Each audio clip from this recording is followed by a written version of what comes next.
Dr. Michael Rectenwald. I appreciate it, sir. My pleasure to be here. Thanks for having me. Yeah, absolutely. So, like I was saying, previous to getting on, you're one of the first political candidates that we've had on, which I'm really excited to have. And we deal with a lot of business owners, entrepreneurs, and people of the like. And everyone's kind of felt the weight of the U.S. government, who's been a business owner for any period of time. Don't get me started on the amount of taxes I pay to the Fed, let alone to some of the various states where I pay income tax. So, I've heard you talk about, your kind of 9 points, the 9 points of the campaign, and also the 9 points that you've written about in your book. I figured that would be kind of like a good place to start because I've heard you say that sort of articulates what you're trying to do as, the president of the United States and the leader of the Libertarian Party. Yeah, sure. I mean, the basic premise here is decentralization, localization, decentralization, and wresting power from the central government and vesting in the people.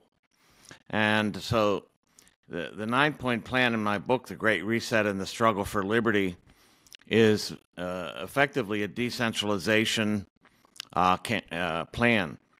And that means to make sure that we don't get under a CBDC or a central bank digital currency, that we don't submit to digital identity, that we don't participate in the ESG hoax, that we, ESG, Environmental, Social, and Governance Index, that we pull our money out of any ESG stocks and banks and insurance companies as well, and that we take control and we practice the free market ourselves. We establish parallel economic order because should this economic order implode, we need to have in place a parallel economic structure that we can use to trade with each other, and that means a parallel set of currencies or currency. And that means Bitcoin or gold-based exchange, silver-based, whatever your network will accept, that's what you should be getting stocked up on. Because if the CBDC does come into play, or even before that, it's necessary to have a parallel currency in place that people will accept. That's what money always was. Money was never fiat currency from the start. It wasn't issued by the state or private banks in the name at the behest of the state or over their dead bodies, but rather it was a natural organic occurrence that happened between people when they wanted to trade with each other. So we need to get out from under fiat currency, and that means we need to repeal legal tender laws entirely. But even before that, I think that people can participate in a parallel economic structure where they're using their own forms, agreed upon currencies with each other. Well, there's a lot there.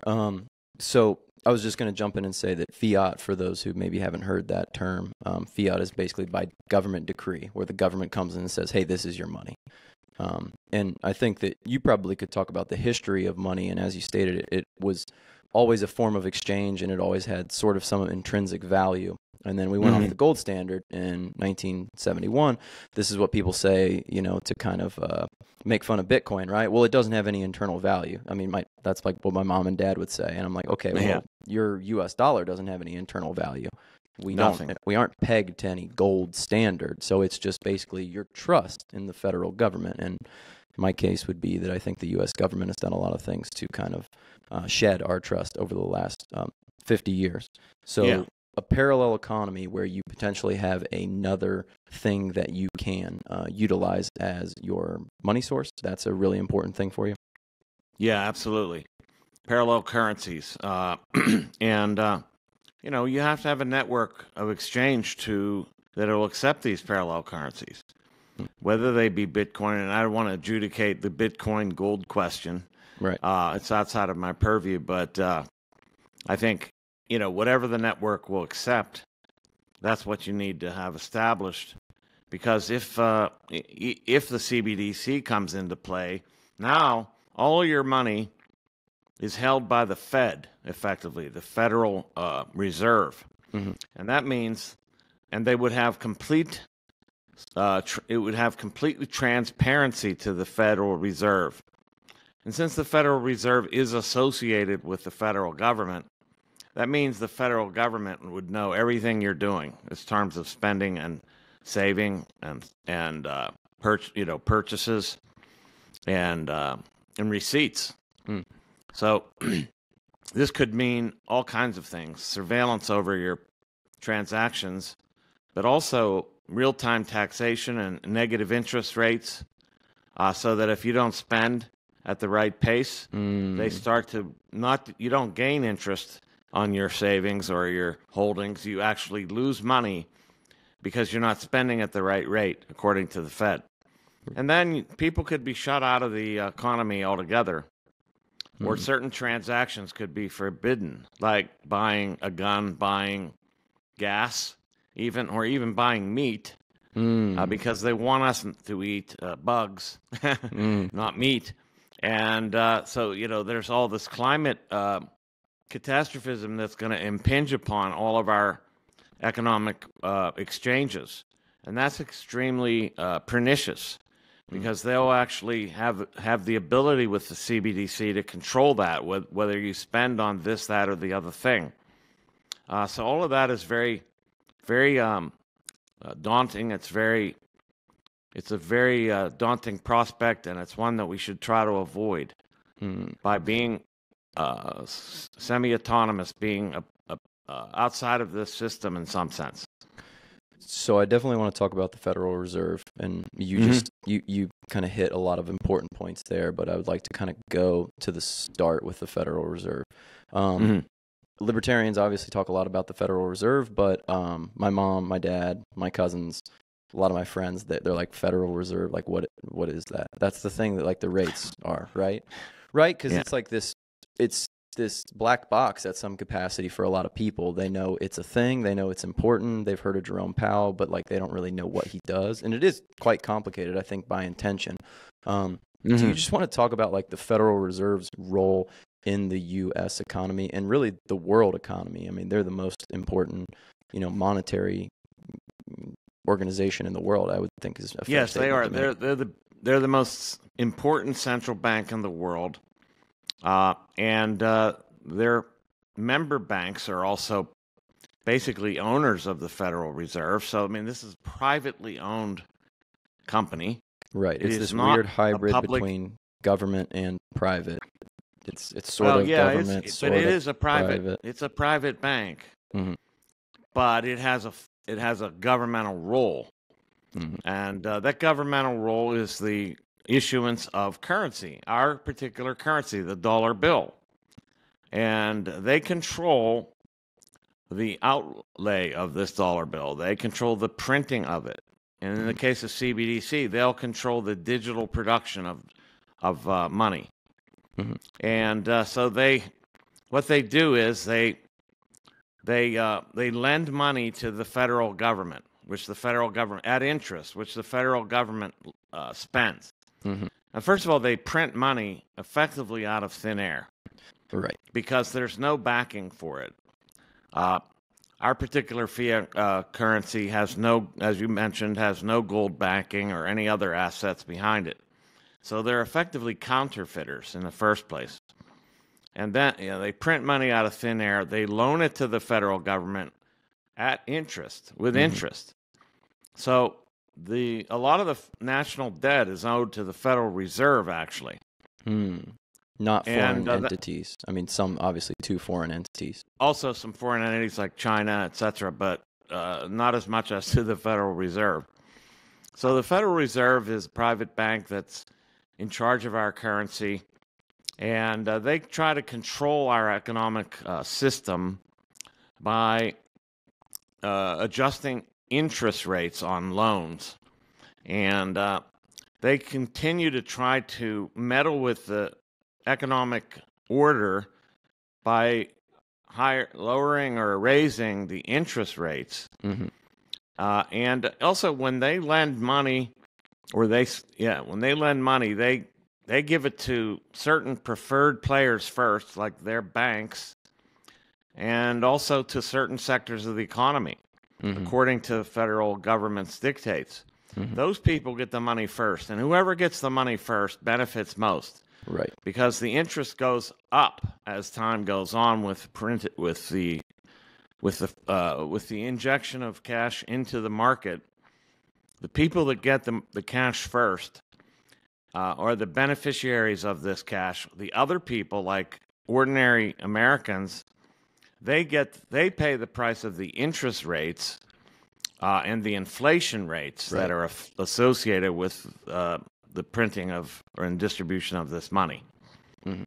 Yeah, and I think every American has felt that over the last couple of years. It was something like astronomical, like over 50% of all the money that's in circulation was created, since like 2020 or somewhere in that radius. Yes. It's kind of the joke, like if aliens, came and invaded the United States, what would our government do? And it's like they would print more money and they would lower interest rates. It's like that's sort of their solution to everything. There's a pandemic, like lower interest rates, print more money.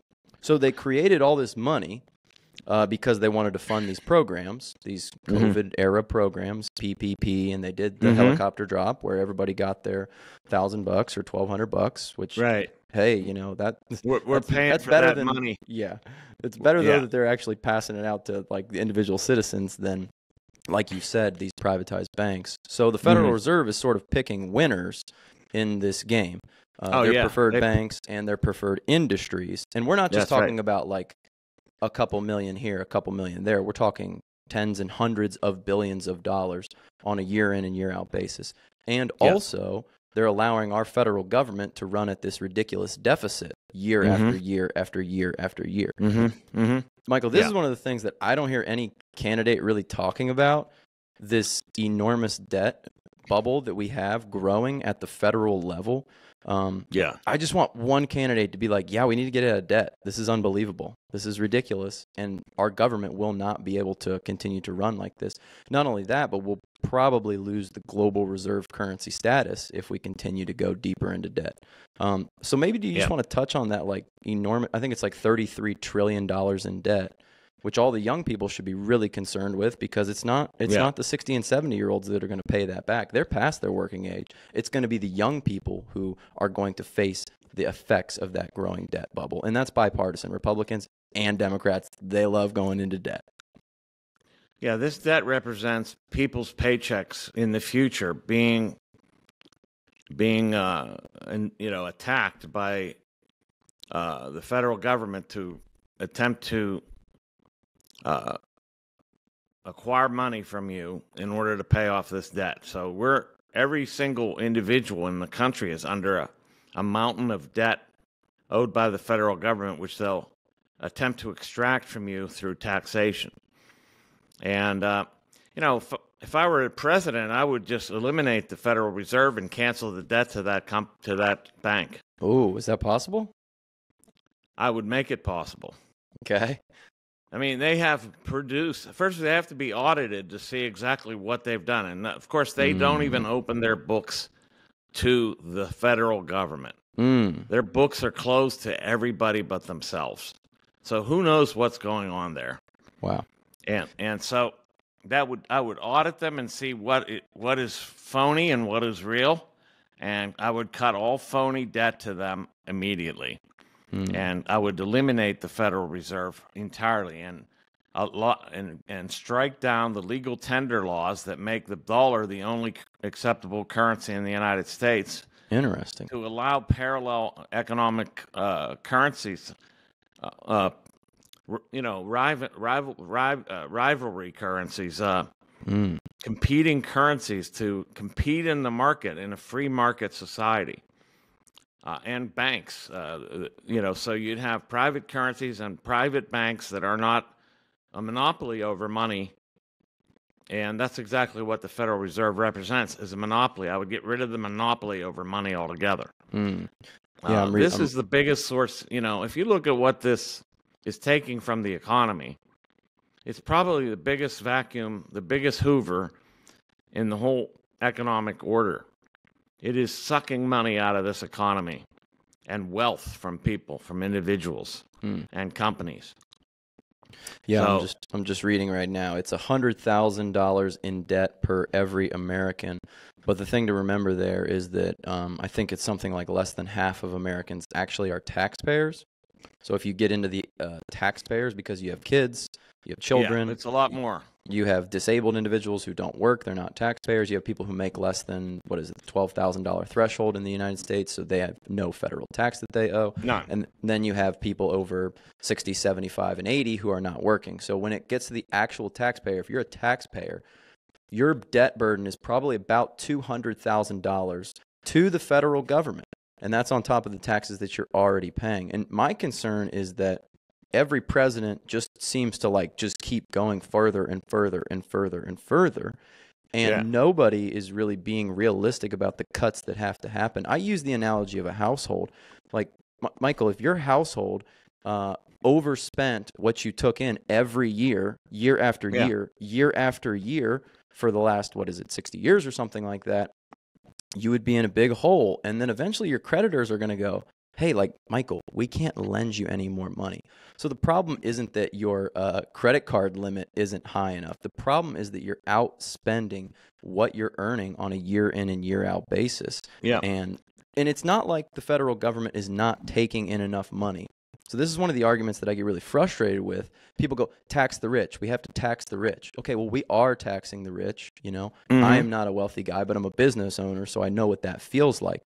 The U.S. government is the largest government that has ever been created, and they take in more money on a year-over-year basis than any government that has ever existed. They take in $5 trillion a year. The top 10 American companies take in about $3 trillion a year.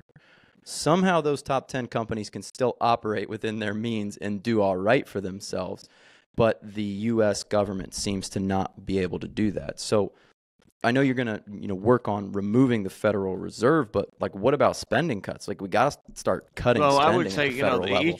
each American is not only supporting all this federal debt, they're also supporting all these welfare recipients and other, social programs. And so for every worker, you're probably supporting 5 people plus the government, And so, that has to end. So I'd say social welfare needs to be phased out. I wouldn't cut it in a fell swoop because that would put people in jeopardy of dying. You has to be phased out over a period of time. And people need to be moved out of that and give them an incentive to work. Because when you incentivize something, this is an economic law. When you incentivize something, you get more of it. So everything they try to do with social welfare and other really socialist plans ends up producing more of what they're trying to supposedly address, like poverty, like homelessness, like ill health, like drug addiction, actually. All of these things, the more you fund it, the more you get. And that's a fact of economics. So that has to be phased out over time. I wouldn't pull people off of ventilators, or no, I shouldn't say ventilators. Yeah, I would pull them off of ventilators. Yeah, right. I wouldn't pull people off of life support, and cut their Medicaid while they're in a hospital. I wouldn't cut it all instantly because that would kill people. But it has to stop or we're going to kill ourselves.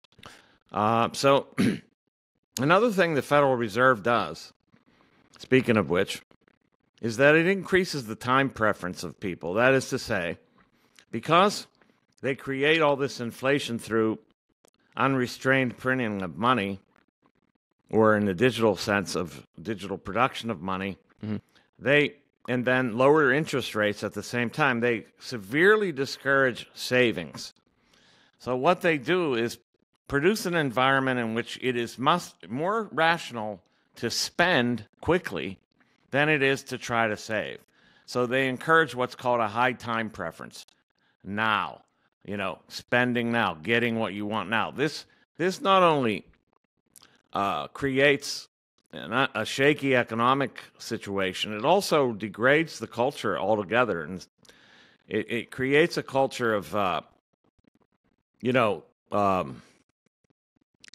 of no tomorrow. You know, people have this sense that there's no tomorrow, so they don't shore up their savings. They don't add to capital, the capital base of the country, which is the wealth producer. I mean, when you have capital, that is the engine for wealth production. So people could be investing somehow in wealth production, in capital, but they don't have the money to, because their savings are not worth anything.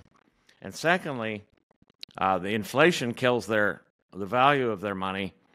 And third, they have a high time preference because of what the Federal Reserve establishes. This makes the culture a kind of it degrades it. It's a cultural decadence that follows from that. It's consumptionism. I mean, people just need to consume, and they need to consume right now because they're unsure what their savings will look like tomorrow. Yeah, I mean, I tell people all the time that the most dangerous place you can put your money is under your mattress, because it's guaranteed to lose. It used to be 2%. You know, I know those numbers can be kind of moved around by the federal government. They used to have one metric that they used, and then they changed it, and they use a different metric now, but it's always been 2%. So it's like, hey, if you go back and use the other metric, it was like 8, 9, 10%. If you use the metric you're using now, back then it was high. So it's like it has to be one or the other.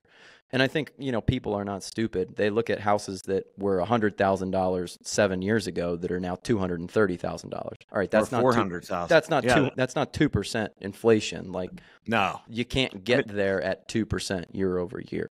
Apparently, the average housing cost is $400,000 now. I believe that. Yeah. I was fortunate. I bought a house in 2017 for $113,000, and I'm sure it's $230,000. Yeah. Small house, 960 square feet, but that town that I'm living in, there's no way you could get a house for less than $200,000. So Michael, obviously you're going to do some things with the Fed. You're going to start to cut some of these social programs. Right. Talk to me about Social Security, Medicare, and Medicaid. Most people that I talk to about the federal government, they get really hyped up about the military. The military, they're spending so much money, and I'm like, well, no. Most of our money goes to social welfare, entitlement programs. Entitlement programs, yeah, yeah. That's true. That's the biggest segment of the economy, or this government spending, I should say, not of the economy, but of government spending. The non-discretion. That's how they kind of hide it. The non-discretionary. We've already agreed to spend this money in this way. The thing is that let's take Social Security first, because people your age and younger are the ones that are going to get ripped off to the max on this. They're paying Social Security, but there's no guarantee. In fact, it looks very shaky whether it will exist. So they're robbing money from you and putting away for the future, supposedly. And they're forcing us to entrust them, the federal government, with money, our money, to hold for us for the future, when they'll dribble it back to us at their discretion. This is just outrageous. And it's really going to be a hardship. It's a hardship mostly for younger people today, who will not likely see any returns on their so-called investments. I call it theft. Yeah. It's theft. Yeah. They're stealing this money from you. And I mean, look, I resented this my whole life, how they stole money from me and then want to dribble it back to me at a certain age. This is just ridiculous. I would have wanted that money myself to invest it as I would. Exactly. They are not my financial advisor. I do not need to take my financial advice from the government. This would be essentially the equivalent of, a police officer says, hey, kid, you're coming with me unless you give me your money, and I'm going to put it into a retirement fund for you. Right? Because if you do not pay Social Security, you will go to jail. They will take you to federal prison. You are in violation of the tax code, and they do not mess around with that. I mean, there's been lots of people that have conscientiously objected to it, and they're like, we don't care, we're taking you to jail. Before Social Security, and actually I'm a historian of the 19th century, there were voluntary clubs in which you would put your money, and this was all voluntary. This was not by force at the end of a gun like it is right now. And you could put money away with that with that group. And also there was unemployment was undertaken this way too. You joined a club that effectively would pay you benefits if you got unemployed. And this was private. It was privately done, and it was not by force. This was purely voluntary. So they made something that was a voluntary system and turned it into a mandate, into an involuntary system, one in which you must do it. And so that's the biggest ripoff.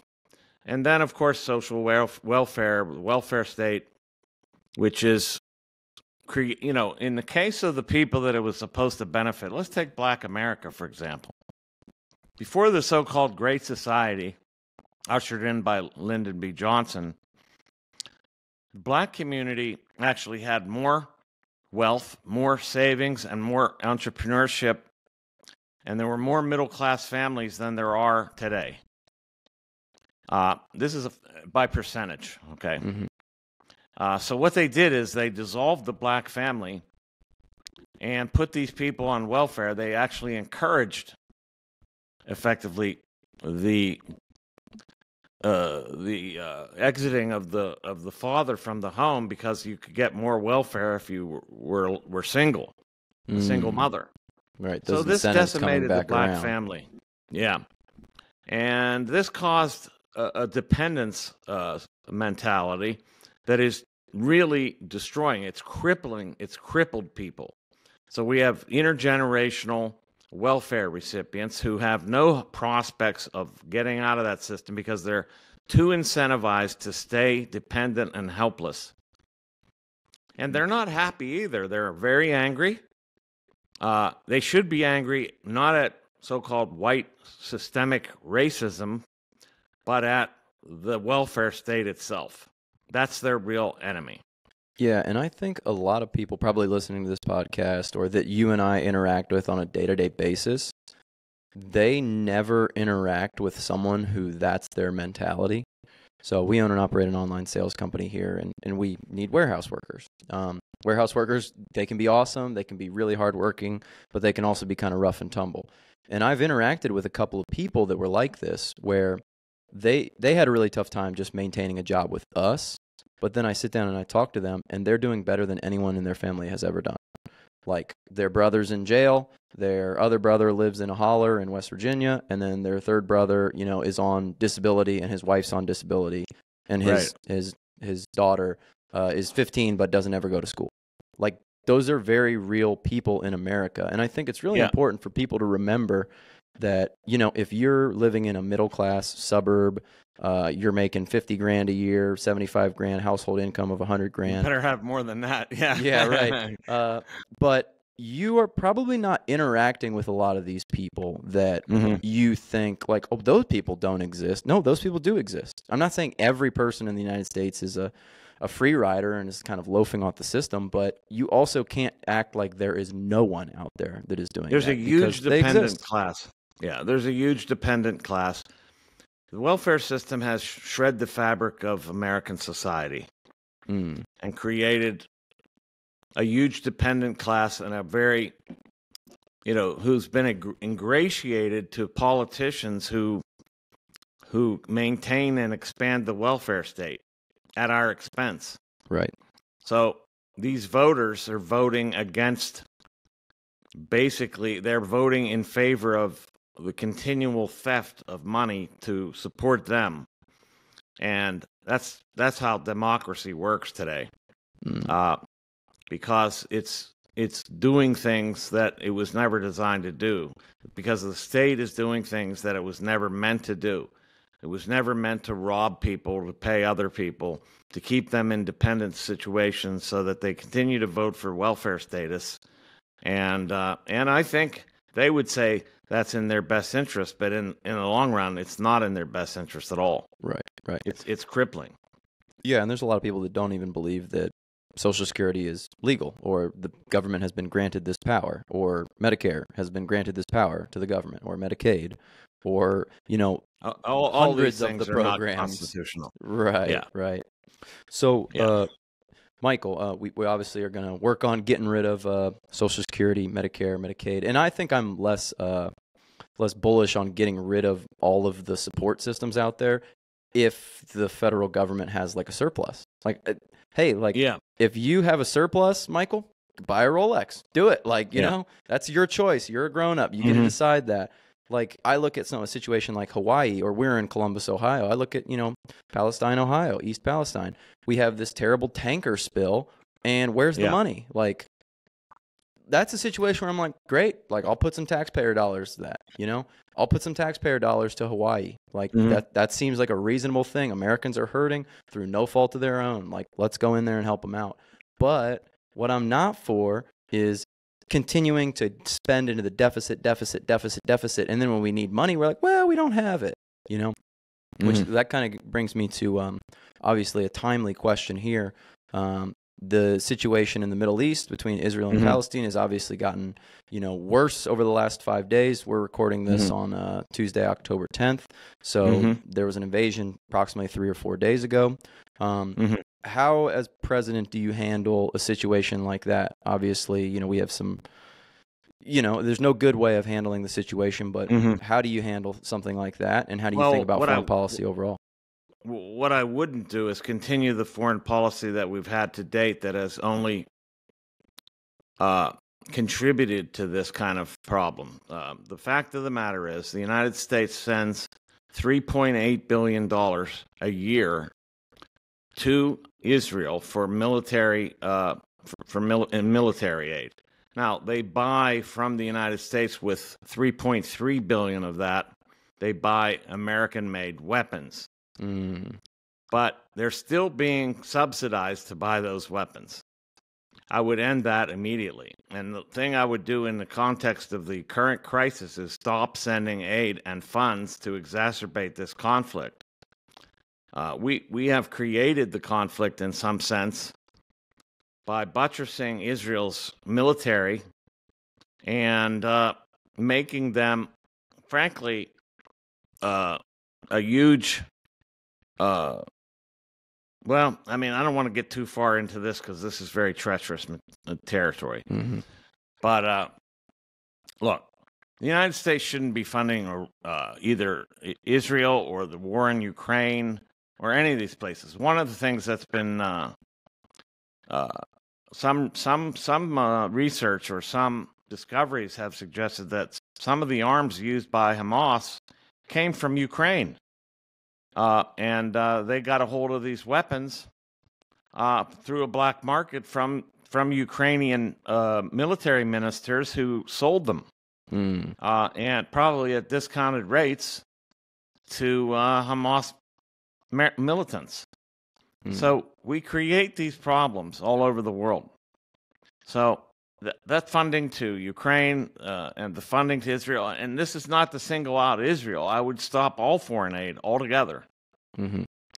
And first and foremost, although not only, but first and foremost, all military aid, because this is only increasing military tensions around the world. We're arming the enemies of the enemies of the enemies. I mean, we're arming every side. It's ridiculous. We actually produced ISIS out of the Libyan crisis. And the overthrow of Gaddafi, the arms that were left over there were gotten a hold of by these Islamic terrorists, and they formed ISIS out of this. So we created ISIS, for goodness sakes. Then we armed them, and then we armed their opponents, who were also terrorists. Okay, so we had two sides fighting each other who were both armed by us. This is what's been going on all over the world. I could go in detail, but it's too, too much detail will lose the forest for the trees. The point being that we're arming every side of almost every conflict in the world. Yeah, and people who've had U.S. either weapons or military forces come into their country, they don't think favorably about us. They don't think, there's the world police, Yeah, I mean, that's right. People in Afghanistan and Iraq and all over the Middle East, and like you said, Libya. And what do you think Russians are going to think in 10 years from now about the United States? You can't fault them And for right being now. pissed off at us because they're like so clearly being taken, as an enemy of the United States. Oh, yeah. Yeah. So what would you say to someone who says, well, we're the United States. We have to be the police person of the world. We have to spread democracy around the world. No, well, first of all, we have not spread anything like democracy. We have propped up dictators in various countries, and we propped up Saddam Hussein in the first place, then took him out. We propped up a dictator in Iran, then took him out. We've propped up dictators all over the world. But furthermore, what we should be doing is instead we should be the beacon of the hill on the hill for liberty. What we should be doing is making friends through trade, through exchange. How do you build a social cohesion in the world? There's nothing more powerful than having trusted trading partners and creating more complementary exchange such that both parties gain something from an exchange. Because why do you exchange money for something? Because that something has more value to you than the money. And the same thing goes for those who receive it. The money has more value to them than the thing they're holding. Otherwise, they wouldn't make the exchange. This is what we need to do. And exchanges are reciprocal in terms of benefit. So we need to benefit people through exchange and practice the free market in all the world. This would make the United States the friend of everybody. Instead, we're the enemy of many. And we're losing friends daily. Look at the BRICS coalition and what they're doing and trying to pull away from the U.S. dollar. Could you just explain that real quick? Well, yeah. I mean, you have Russia, China, and other countries creating a currency that is partially backed by gold to try to pull away from the U.S. dollar as the lingua franca of the world, the chosen currency for exchange, international trade. So, and that is going to, that's having, should that become really strong, that would have an enormous impact on the U.S. citizenry, because a lot of our benefits actually accrue to the fact that we are the medium, the dollar is the medium exchange.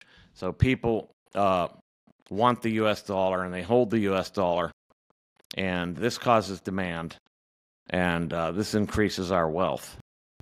So this has to end in terms of what we're doing in the world. We have to demilitarize the world by virtue of stopping all this foreign aid to countries, especially countries that are in conflict with other countries or other peoples, like in the Middle East.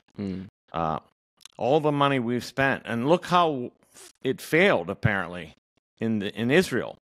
We funded their Iron Dome, and it didn't work. We're funding their their intelligence agencies, apparently, through this $3.8 billion. We've funded their military, and it failed. So, it either failed or I won't go there, but, there's other hypotheses about what happened there. But it's just an outrage that they allowed somehow this attack to get through.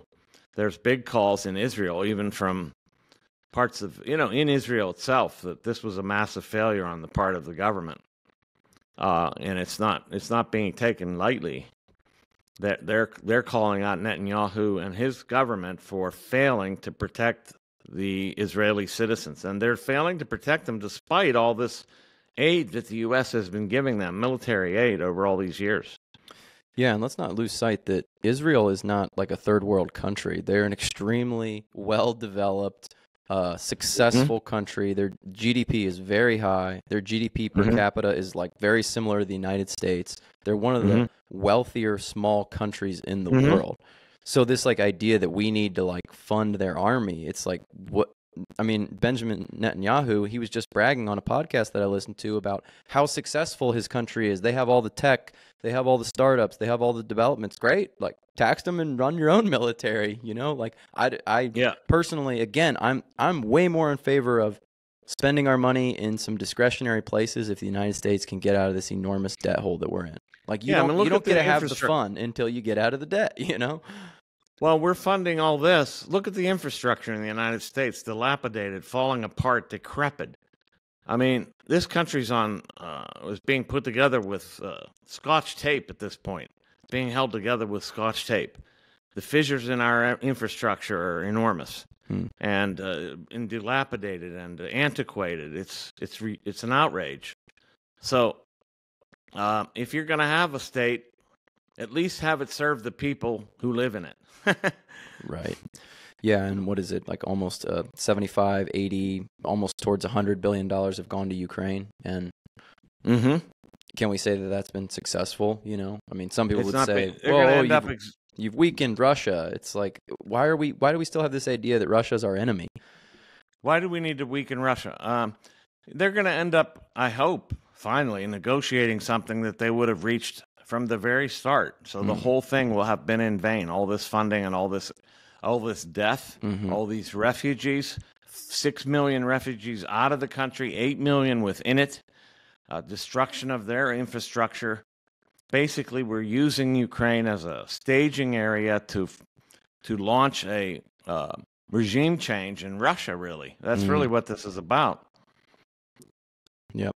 And it's sad. Like you said, you know, hundreds of thousands of young men and women and children have all died. And it's for what? Like maybe a small region will change hands, maybe, to be determined, not to mention the hundreds of billions of dollars that have been spent, you know, across the world to get kind of nowhere. And that's, you know, frustrating for me, you know, because again, you bring it back to the American, you know, side of things. Obviously, it's extremely sad. You know, there's lives being lost there, but Americans are hurting. Americans are in poverty. Americans are having tough time purchasing new homes and cars and gas and taking care of their children. Child care is more expensive than ever. And we're sending all this money, you know, to a place that you and I have probably never been. I've never been to Ukraine. I've never been to Russia. You know, I don't know any Ukrainians or Russians. I'm sure they're great people, but we got great people here in Ohio that I want to take care of. And that's what I'm trying to do as a business owner, is take care of my people. And I don't want the government making it harder on me and taking, you know, 39% of everything I owe and then another couple of percentage points to my state and the final 2% going to my city. Why is it even like that? Why don't I give my 40% to my city? I mean, look at the wealth this country would have, and not just this country, but the whole world would have if it weren't for the lavish spending by governments, and our government in particular, on all these projects, these warfare. I call it the warfare welfare state that we're living under. I like that. If it weren't for the welfare warfare state, we would be rich. Most people would be able to retire by 40 to 45. The wealth would be living in a virtual cornucopia. So, Michael, to kind of transition, what do you think that it would take for a third-party candidate, a libertarian, an independent, you know, one of these individuals to really make a dent in the presidential race? I don't think there's ever been a third-party candidate that made a serious run at the presidency. Hopefully, Ross Perot. Hopefully, you know, that's changing. I think more people are saying that they don't like Trump, they don't like Biden than has probably ever been said previous about candidates. I think, you know, generally those two individuals have a small amount of support from a small amount of people, but they have an enormous amount of individuals against them. So what kind of would it take for us to start to actually see some changes happen? Because of this two-party system, it just seems like it's locked in concrete and there may not be getting out of it. I think this moment historically represents a massive opportunity because of the decrepit nature of the candidates in the major parties. On the one hand, you have Biden, who can't walk or talk, and whose policies being run by what I call the Politburo, not by him. There's a Politburo running the country, and I do mean a Politburo in all of its communist connotations. And then you have Trump, you know, who's basically running on a meme of himself, a mugshot of himself, you know. Now, that is unfair that they're persecuting him politically. I think it's an outrage, frankly. I think this is a totalitarian regime that's trying to illegalize all political opposition. But this still represents an opportunity to break through and get some real, get some real traction in the political landscape. Now, we don't, as as a libertarian, and I believe I will be the nominee, we're not delusional. We realize that we're probably not going to win. The mediascape is just too stacked against us. There's so many other things that are stacked against us, including ballot access in some states, but also the federal funding of these other parties.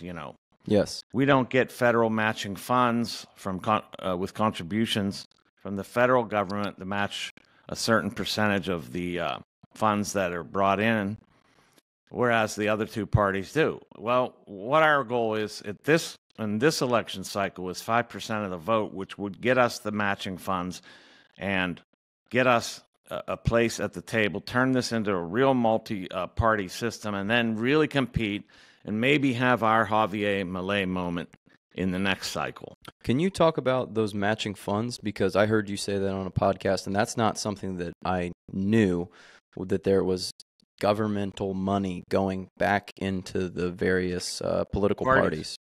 Yeah, I don't know the exact cap on this, and I should look this up because I have been asked this before, and I've got to look this up. But there's a certain amount of money up until a certain point that gets matched by the federal government if you raise that much money from the public. Mm.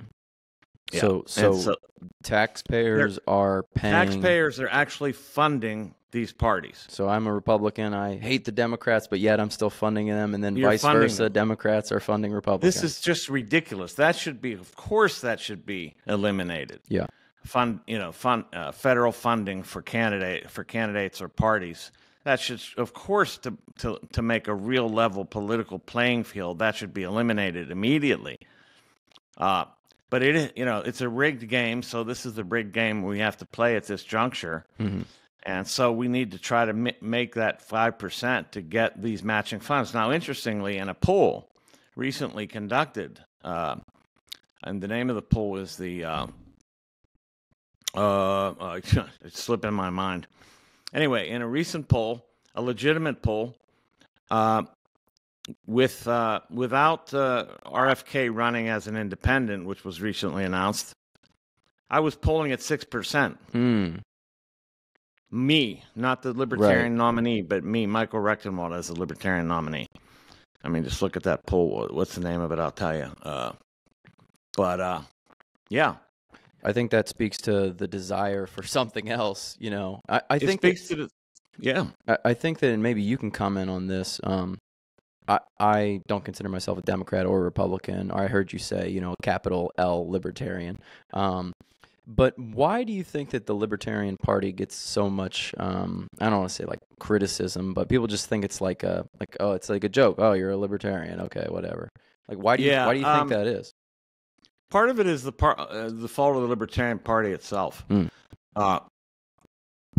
For a good long time, it was being run by jokers, if you ask me. Mm.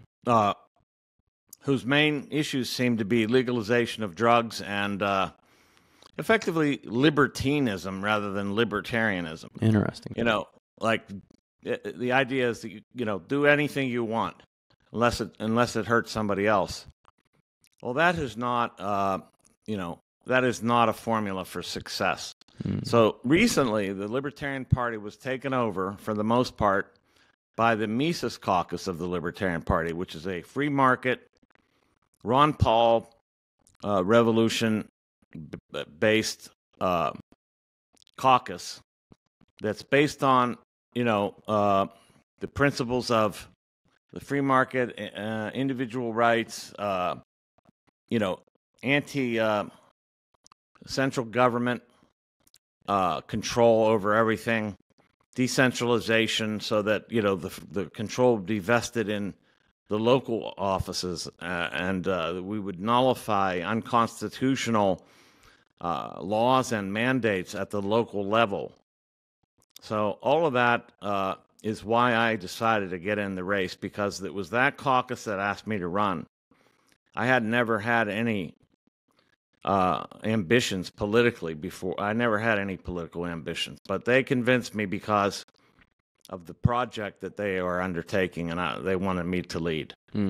So hypothetically, then, this kind of reformed Libertarian Party, what would be their stance on something like, let's legalize all drugs? Would that not be something that they would push forward? That is, they think that effectively we should have a free market in drugs, so that we would end the war on drugs, because it's been a total disaster. And the money created a black market and all kind of crime and so forth, and just have legal drugs that people 18 and older would be allowed to consume at their discretion, and people younger than 18 would be under their parental discretion.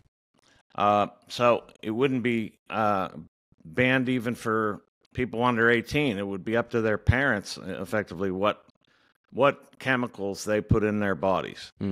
Is that additionally your stance kind of on that? Yes. I mean, I'm an anti-prohibitionist. I want to say that I'm not like a legalize all drug person. What I'm arguing for is that each individual, 18 and older, has the prerogative to put what in their bodies, whatever they deem, beneficial in whatever way. But that the drug makers should be legitimate drug makers on a free market, so that all the products are labeled. You know exactly what you're getting. There's no black market anymore. And you have competition for the best products, just like any other industry. Look, we had the same issue with alcohol. Alcohol was prohibited, and it drove it into the black market. And that caused problems. So, look, why are we doing the same thing over again with reference to other drugs? Really, alcohol is a drug, and these are other drugs. Now, there are uses for some drugs, and some drugs should not be used for certain things. For example, fentanyl, it does have medical uses. It's a very serious and effective painkiller. It shouldn't be in, and I don't think any legitimate producer would be putting fentanyl in drugs. This is happening because it's on the black market, and there wouldn't be a legitimate drug maker that would be putting fentanyl in recreational drugs. That's happening because we've driven it underground. So, yeah, I'm not a libertine. I'm a libertarian. I believe in the free market, so I believe in competition in all respects, and that's the best way to control production or I shouldn't say control, to improve production. Yeah, and tax the hell out of it. I mean, I'm okay with that level of taxation. Well, go ahead. I wouldn't. I wouldn't say tax the hell out of it, honestly, but I would say at least make it legitimate by virtue of getting it out of the underground. Then you'd end the drug war. That means you'd end a lot of what's happening at the border. A lot of the border issues have to do with drug smuggling and so forth. And what that also involves is people smuggling.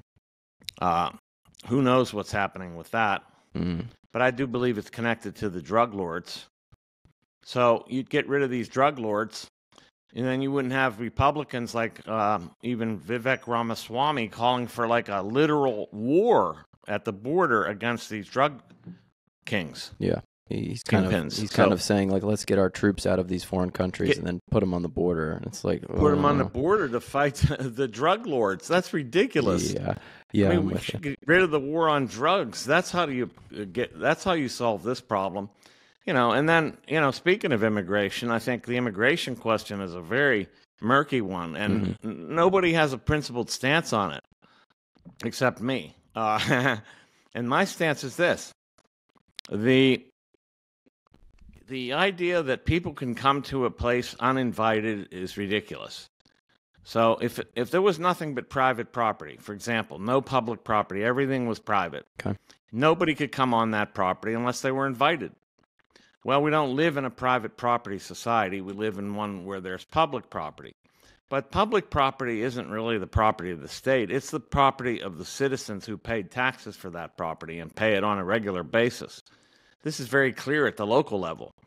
You see the street between you and another house across the street, and you know that you're paying for that. and in effect, you own it to some degree.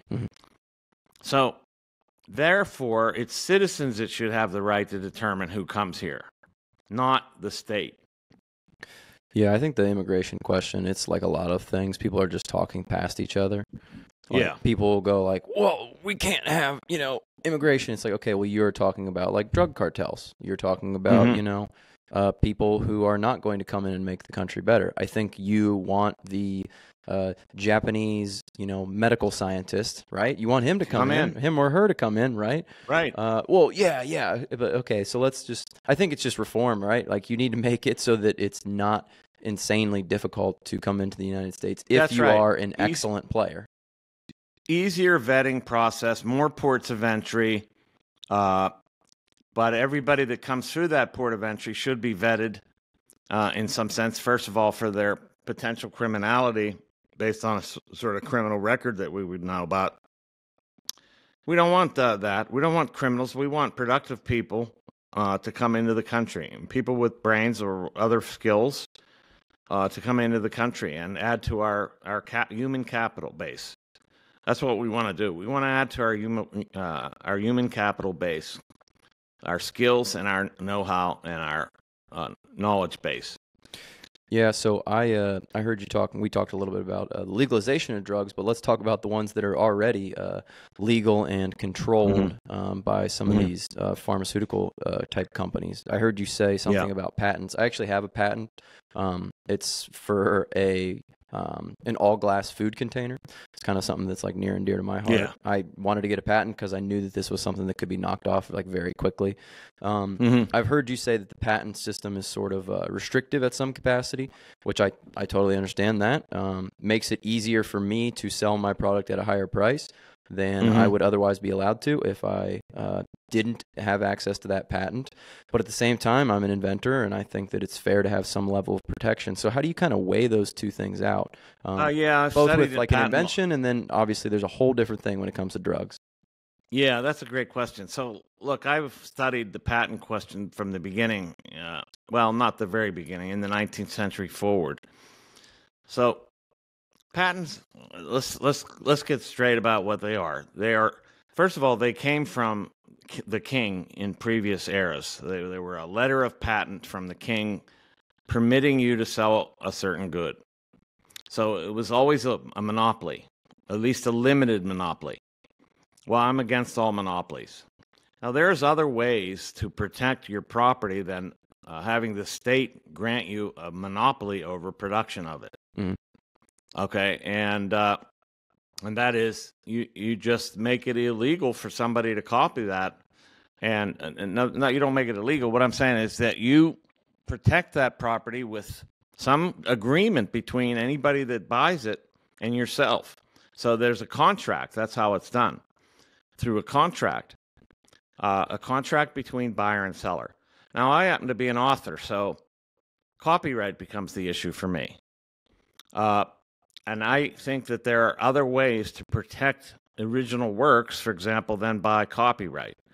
You have simply an agreement at the beginning of a book that says, the reader of this book acknowledges that this is not their original expression and they can't simply copy this book. Purchase of this book implies that you agree. Yeah, something like that. But the point is about, say, we go to Big Pharma, and what have they gotten out of all this? So look what they got in the COVID era. They got a monopoly over vaccines. Then they managed to make it a monopoly that wouldn't allow even competing medicines into the protocols for treating COVID, so that you couldn't get these other drugs, like what were they? Your ivermectins, your hydrochloroquines, and so forth. And whether or not you believe in their effectiveness, like you and I have talked about, it should be up to you. Yeah. You're a grown up, make your own decisions, right? Exactly. It should be up to you, and they shouldn't limit it to the vaccine. So what they got with the vaccine is they got a monopoly over the production of this vaccine, and then they got an exemption from liability altogether, so that if you died from the thing, you have no recourse, or if you were severely injured, or if you died, your relatives had no recourse. If you got severely injured, you have no recourse to sue that company. Mm-hmm. Well, that should never happen. We should not have the government saying who you can and can't sue. If you have a grievance with a particular company based on a product that they sold you some way or another, you should be able to sue them. That's how we solve things. Mm-hmm. That's how things should be solved, not by government decree. So I think monopolies are all bad, and all monopolies are usually, almost all monopolies are produced by the state, by the government. Right. And so I call for the abolition of all monopolies, and the ones that are produced by the government in particular, because you can't. They really don't come about, monopolies, except through government intervention, frankly. Yep. And copyright, patent, these are limited monopolies for a period of time, but I think they're wrong, and there's other ways to protect your intellectual property. So hypothetically, an invention like mine, you would say that there should not be a patent on that. There should be a free market. Potentially, though, I have the right to restrict other people from creating that exact same design, but it wouldn't be between me and the government and that person. It would just be between me and the other seller. Yeah, that's right. Yeah, exactly. Between you and the buyer, but they have to get their hands on it somehow, and that would normally be through a purchase. Yeah, my concern would be someone basically just taking the exact same design. It's a simple design. It's literally two pieces of glass that kind of interlock together. So that don't say too much about it if you're worried about it's covered under the patent now, so it's through. It's been approved as a patent, and hopefully we get into production at some point in time. It's sort of a side project for me, more than anything else. But there was a huge debate in the 19th century about patents, and one of the groups was basically what we'd call the free marketers, who were against patents on the grounds that it restricted economic growth and inflated prices, and really could be handled differently through private contract. Well, yeah, one of the worst offenders are clearly the pharma companies there, because if anyone doesn't know some of the tactics that they utilize to keep their products under patent status, they'll create a product, whatever it is. Ozempic's the big one right now. And then Ozempic will be granted, 20 years of limited patent power. And then they'll change, at year 19, they'll change the delivery mechanism just a little bit. So it used to be in, injection form. Well, now we have an oral form, and that's a new method. Or they'll change it just slightly. Well, now it's Ozempic plus, a different peptide blocker or a different glutide blocker of some sort. So they'll just take these tiny little tweaks, and then they'll push it back through the system, and then they'll get another 20 That's right. years. That's what they do. Yeah, and they'll keep the prices high, extremely high. Yeah, this has hurt people the world over, actually. Bill Gates pretends to be this humanitarian, just for example, this philanthropist, right? But he has been the biggest beneficiary of patents of anybody on the planet. And yet he's talking about how people in Africa can't get drugs, and he pays for these, drugs for people in Africa. But meanwhile, they can't afford these drugs because of patents. That's what keeps the prices high. Stephen Kinsella is a very good historian and theorist on all this.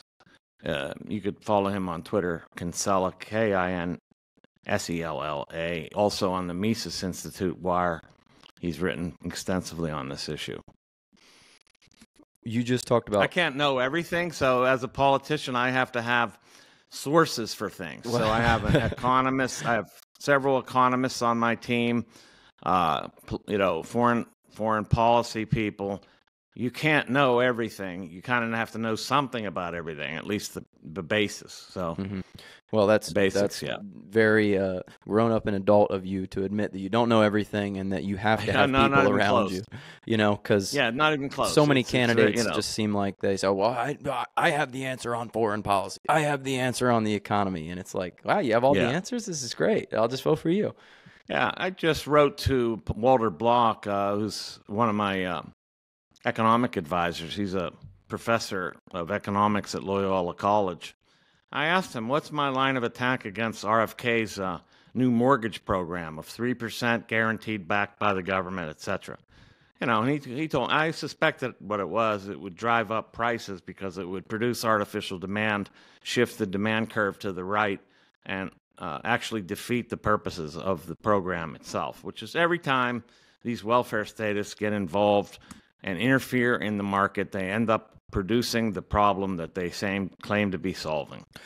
Well, that's the easiest example of that is student loans, right? Yes. You just want to kind of tell us about that? Yeah, well, what they did was giving all these loans out and grants to students inflated the price of education. And this is where all these tuition, the enormous tuition that's being charged by these universities and colleges and trade schools is because of the loans and grants that have been given by the federal government. And they make the price go up because you have more money circulating for that particular product. Therefore, they raise the price in order to get that money. I mean, it's very simple. So the inflation of tuition, for example, the education inflation is due to the state's intervention and giving away and lending money at in a predatory way, really, to young people that can't make a decision on a $100,000 loan at 18 years old. That's ridiculous. So that's why our tuition is so high. And also, another thing that's made tuition high is that these universities have replicated the bureaucracies of the government inside the universities. There's this huge administrative class, like the administrative class in the state, that has burgeoned over the last 30, 40 years. Now you have more administrators than faculty members. In some schools, they have one administrator for every student. So they could shadow that student technically all day. It's ridiculous. And you're intimately aware of that because you were a professor for a long period of time. Yeah. There's a great book about this. It's called The Fall of the Faculty, and it talks about how this administrative state in the university system burgeoned over the past 30, 40 years, and how many more administrators were added as against faculty members, and how this has, bloated the cost of education. And these administrators are doing like nothing except causing problems for the most part. That's where all these DEI officers come from, diversity, equity, and inclusion, a totally wasteful redistribution program inside the university for hyped up affirmative action on steroids. All this is nonsense. So all of these problems, I think they're mimicking and replicating the government within these institutions. Yeah, and that was part of the reason why you ended up leaving the academic system, correct? Yeah. That and under maybe less desire than you would have intended it. Well, right? yeah, I mean, I ended up with a settlement actually in the end. This is I keep saying this, but it doesn't. People keep saying he got fired. I never got fired. I wasn't technically canceled. I was targeted by cancel culture, but they went too far, which they always do, and they libeled and they defamed me in emails and so forth, and I sued. And they settled. So that's how it ended. Well, speaking about lawsuits, because I know you just said that, you said obviously there was a suit there, and then you said, between patents and individuals, you would think that the lawsuit is the best way of going about it. That said, there's a lot of frivolous lawsuits out there. Oh, absolutely. Do you have a methodology or thought on that? I'll just give one story before you start in. There's a lawyer in California. I'd love to name him, but I don't remember his name right now. They're all in California, right? Because California has these crazy class action lawsuit laws where you can sue on behalf of the state of California. So essentially, I'm a lawyer. I can go out and I can sue Michael Rectenwald for whatever. It doesn't really even matter whether you did it or not. And I can start making demands and saying, you have hurt the citizens of the state of California, and I'm going to pull them together, and we're going to go after you on a class action lawsuit. And obviously, class action lawsuits get to be enormous and pricey. So you're just thinking, gosh, my legal bills alone to protect myself here could be $10K, $20K, $50K. So he says, well, you can you can get out of this, but you're going to need to make a settlement, on this. So we had this guy. He does it for the supplement industry. He goes after all natural. If you call your product all natural, he'll go after you. Prop 65, if you know about that one, that's the California Safe Drinking Water Act, which the water in California does not pass Prop 65. But if you ever see these markers on the products that you buy that say, hey, according to the state of California, this is known to cause birth defects, it like really freaks people out. It's because it has like 1/10 of the FDA's allowed level of like lead or arsenic or these things, like tiny minerals. And actually they had to stop doing this for coffee because every coffee had the minerals from the soil that it was in. So every coffee shop that you went into had like these giant signs that said like, this coffee is known to cause birth defects. And they were just like, yeah, oh my God. Yeah. So they're like, we can't, this is freaking people out. So they were just like, yeah, coffee literally has a special exemption from this. So this guy, he'll go and he'll sue you on behalf of the state of California. And if he collects money, he pays like 1/3 of it back to the state of California. So it's like a for-profit lawsuit business. And we've been hit with this guy a couple of times, and there's tons of them, I'm sure. But how do you manage something like that? Because if you do remove the government, obviously, then there has to be like the fairness in the lawsuit system. Well, I think the very case you pointed to shows that the government regulation is really what's initiating all this. It's causing this to happen. So if you get rid of these regulations and regulators, then you don't have the basis on which to make such a suit. So, if somebody gets injured from a product, they should have the right to get, recompense from that producer. But the regulations allow, it's a tripwire that allows these suits that are frivolous to be put forth. So I think, first of all, you get rid of the regulations. There's always going to be contentions in society. Let's make this clear.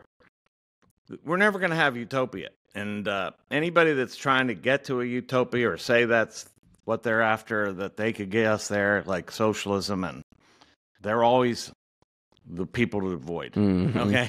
And that's the kind of ideas to run away from.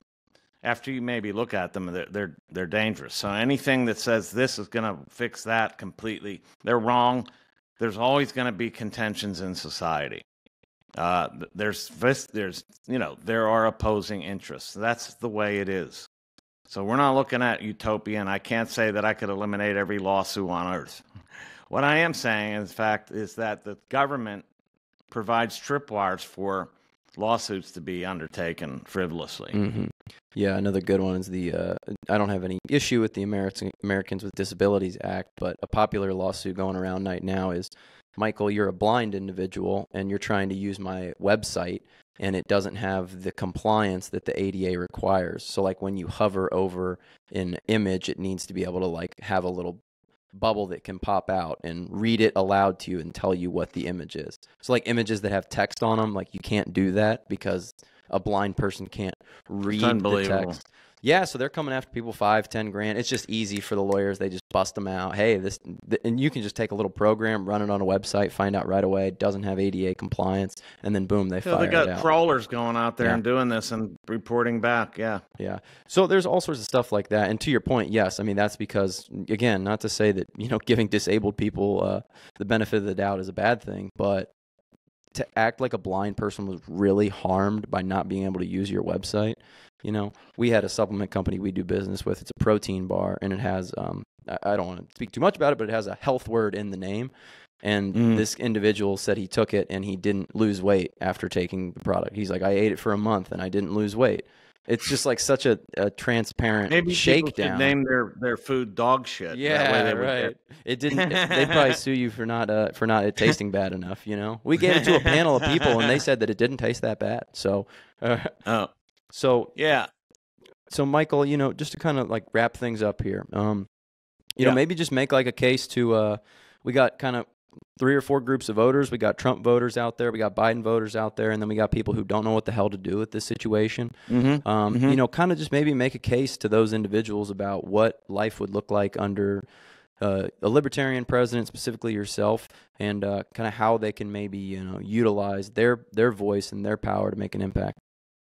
First of all, under me as a libertarian, you would not have the devastating kinds of things that happened during COVID happening to you again. There would not be lockdowns. There would not be forced masking and forced vaccinations. You would have liberty, first and foremost. Secondly, you would not be engaging in spending and having your money spent through extortion from the state for wars around the world, increasing our enemies and, effectively destroying different peoples around the world at your expense. That would end. You would have the right to have a local community with local power brokers who would resist the unconstitutional laws and mandates of the federal government and allow you to live with liberty. And finally, I would say your economic outlook would be improved dramatically because you would have less taxes being paid. You would be free to keep your own money. We would get rid of the Federal Reserve so they would, inflation would end. You'd have competitive private banking and use the currency of your network's choice. And, this would lead to a flourishing, prosperous society after given enough time. And this is what we're after. And we're looking for freedom, free markets, individual rights, and prosperity. Those don't seem like controversial ideas to me. Freedom, liberty, prosperity. I love it. Michael, maybe tell everybody where they can find you and where they can help you out if that's part of the campaign. Yeah, sure. The campaign website is very easy to remember. It's Rec the Regime, REC the Regime, one word.com. And there you'll find a way to contribute, to see what I'm about, to support our campaign, become a volunteer, donate, join the Libertarian Party in order to help us bring about this decentralized revolution that we're undertaking. And that's where everything on the campaign is found. I also have a personal website, michaelrectenwald.com. That's where you can find my books, my essays, and basically my biography, all the essays and podcasts and all that. Everything's free. I don't charge like on Substack. It's all there. The only thing I charge for is books, and I send out signed copies to people because I'm trying to practice what I preach, a parallel economic structure. You can buy them from Amazon too if you want, but you can get them directly from me, and you get signed copies that way. Two questions. One, to actually support you as a libertarian, do you need to be part of the Libertarian Party? Do you need to be like a member? You do. For the primary, you do. If you want to support me in the primary, you can't you have to change parties, and you have to join your state Libertarian Party as well as the National Party. And then you can become a delegate and vote for me in the state convention that you're in. Okay. And I'm encouraging people to do that. I've had dozens and dozens of people sign up to do that. The point is, you want to get me in there because I have the best chance of any libertarian of bringing about this movement, because I have the widest name recognition, having been, on the large-scale media in all kinds of venues. So I think that I could bring this about. We could make this decentralized revolution start to happen. I love it. My second question was about your books. You have 12 books, am I correct in saying that? Yes. Where would you recommend people start if they want to kind of check that out? Oh, that's a great question. So the last 5 are the ones I recommend for liberty-loving people. I would say start with my first book out of that series, which was Springtime for Snowflakes. Springtime for Snowflakes. And that goes into my academic history and how I got in and out of leftism and so forth. And it's a very interesting read, I think. And then I think my last book that I just put out, The Great Reset and the Struggle for Liberty, Unraveling the Global Agenda. This is what the agenda is and how do you fight it. Mm. Okay, Michael, I love it. I can't thank you enough for coming on. I appreciate it. It was a fantastic conversation, and I wish you nothing but the best of luck as you keep on moving forward. And yeah, let's wreck the regime, right? Absolutely. Thank you so much, Alexander. All right, thank you, Michael.